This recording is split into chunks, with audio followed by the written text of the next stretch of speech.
काबिल एहतराम बुजुर्गों, नौजवानों, वीर बच्चों, माँ और बहनों,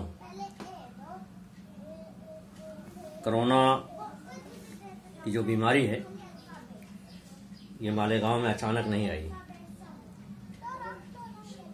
एक महीना पहले से पुलिस ने अपने तौर पर एहतियाती तदाबीर शुरू कर दी। मेडिकल की तरफ से भी हिदायत आती रहीं और उसी के ज़रिए से शहर की तमाम दीनी, मिल्ली, सियासी, समाजी अफराद ने, जमातों और तंजीमों ने अपने तौर पर अपील की, लेकिन उसका कोई ख़ास असर हमारे यहाँ नहीं हुआ। और जिस बात का अंदेशा था ये बीमारी मालेगांव शहर में पहुंच गई। आज 12 अप्रैल को कम से कम 25 से ऊपर लोग इससे मुतासिर हैं। 2 मौत हो चुकी हैं। जो हुआ उसको तो हम अल्लाह की मर्जी कहेंगे, लेकिन एक बात ये बहरहाल है कि जिस मर्ज की वजह से, जिसके ख़तरनाकी की वजह से पूरी दुनिया में हलचल मची हुई है, यहाँ तक कि मस्जिदों में तादाद कम कर दी गई नमाजियों की, खाना काबा में पाबंदी लगी, मस्जिद नबवी में पाबंदी लगी, उम्रे पर पाबंदी है, जहाज बंद कर दिए गए, ट्रेनें मुअत्तल कर दी गईं और सड़क की तमाम सवारियों को रोक दिया गया, लॉकडाउन किया गया, शट डाउन किया गया और इस तरह से तमाम तदाबीर अख्तियार की गई। उसके बावजूद भी हमारे जो लोग हैं, गलियों में जाइए, चौक चौराहों पर देखिए, तो जिस तरह से हमारे नौजवान मिलजुल करके जमा रहते हैं, भीड़ किए रहते हैं, उससे बड़ा दुख होता है कि इतने सब कुछ के बावजूद अभी तक ये समझ में बात नहीं आई कि जो तदाबीर अख्तियार करने के लिए कही गई, अगर ये कहीं भी नहीं अख्तियार की गई तो हम जो सुनते आए हैं कि इटली में और जापान में और चाइना में और स्पेन में और अमेरिका में, मुख्तलिफ ममालिक में जिस तरह का मौत हो रही हैं, खुदा न करे अगर कभी उस तरह से यहाँ मामला बढ़ा तो फिर ना हम किसी की तीमारदारी कर पाएंगे, ना इलाज कर पाएंगे, यहाँ तक कि तदफीन भी नहीं कर पाएंगे।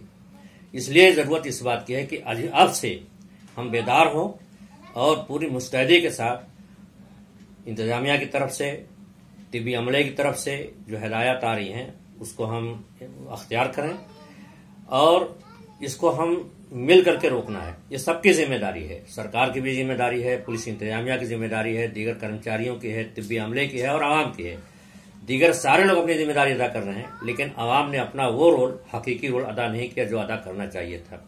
लेकिन अब जो खतरा हमारे बिल्कुल सर पर पहुंच चुका है, तो अब जरूरत इस बात की है कि हम तमाम एहतियाती तदाबीर को हम अपनाएं और उसको हमको रोकना है।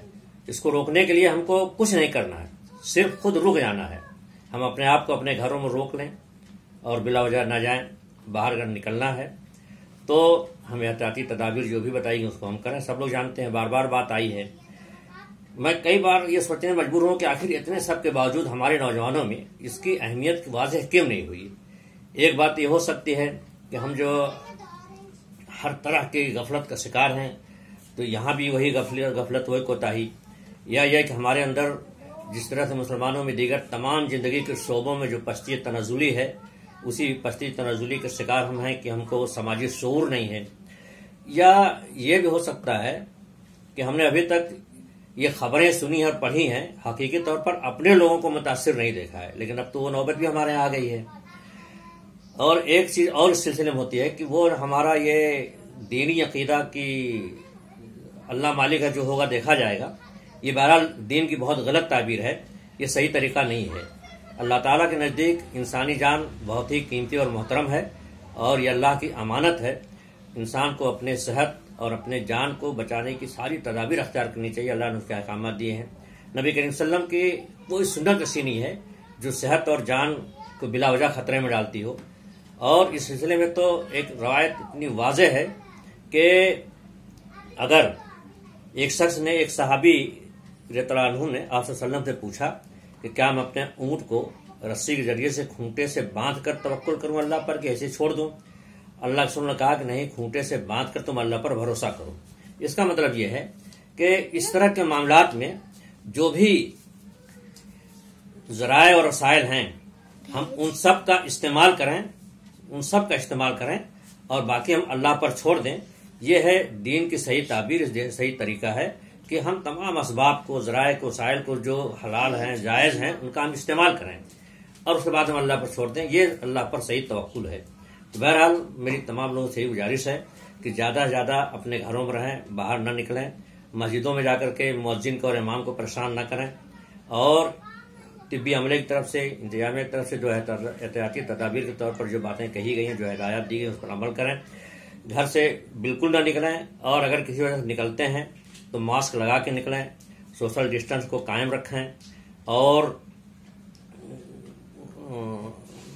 घर में आए तो घर में भी वही जो तरीका है हम उसको एहतियात बरतें। इसमें एक खास बात यह है कि ये अपना मामला सिर्फ नहीं है कि आदमी जैसे कहता है जो होगा देखा जाएगा, आपकी जात तक अगर ये बात हो तो भी आप ये कह सकते हैं, लेकिन यहाँ तो मामला ये है कि ये छूत की बीमारी है, ये दूसरों को लगती है। तो अब हमारी वजह से किसी और को ये बीमारी लग जाए तो ये मुनासिब नहीं है। इसलिए हमको एहतियात करना चाहिए कि हमारी वजह किसी और को कोई दूसरा मुतासिर ना हो, किसी और को तकलीफ ना हो, कोई नुकसान ना हो। तो हम इस तरह से करेंगे, इंशाअल्लाह करके हम कोशिश करेंगे अपने शहर को, अपने मुल्क को और तमाम दुनिया इंसानियत को इस वबा से हम बचाएंगे। और हम अल्लाह से दुआ करें, घर में रह करके ज़्यादा से ज़्यादा हम तिलावत करें, कुरान को तर्जुमे से पढ़ने की कोशिश करें, जिक्र और अज़कार करें, नवाफिल का हम एहतमाम करें, अपने अहले खाना की, बच्चों की खास तौर पर हम तरबियत करें और अल्लाह से दुआ करें कि अल्लाह ताला इस वबा से ताज दुनिया को पाक कर दे। और अपने पड़ोसियों का भी हम लोग ख्याल करें कि हमारे पास पड़ोस में या पहचान में कोई आदमी इस लॉकडाउन की वजह से लोग परेशान हैं, कोई भूखा ना रह जाए, इसकी भी कोशिश करें। अल्लाह ताला से दुआ करते रहें। अल्लाह ताला से यही दुआ है कि अल्लाह ताला जितनी जल्द मुमकिन हो इस वबा से हम सबको निजात दे। वाखिर दावाना अल्हम्दुलिल्लाहि रब्बिल आलमीन।